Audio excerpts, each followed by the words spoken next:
e penso magari invece ad altri comuni che hanno prodotto debiti al loro interno e questi debiti a volte sono stati anche ripianati dallo Stato, ecco, un pochettino di nervoso mi viene. Io capisco che il patto di stabilità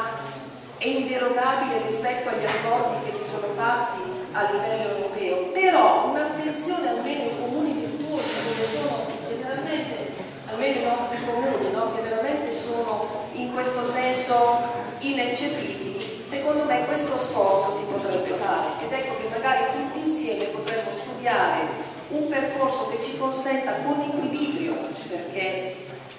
non è derogabile al 100%, ma forse si può un pochettino intervenire, perché ecco, queste risorse esistono e ci sono. Io darei questa risposta sulla questione dell'IMU, fermo restando questa dicotomia che da una parte i comuni ne hanno bisogno per sopravvivere, dall'altra parte i cittadini.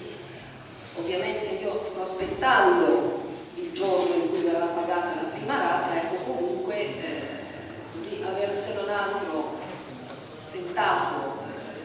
di alleggerire un pochino il carico è quello che abbiamo potuto fare. Si potrebbe fare qualcosa di più, come per esempio se un cittadino paga il mutuo sulla propria casa, magari sarebbe più corretto che la pagasse sulla quota, soltanto sulla quota che già è di fatto di sua proprietà, e poi non lo dico, ma un'altra quota potrebbero pagare le banche.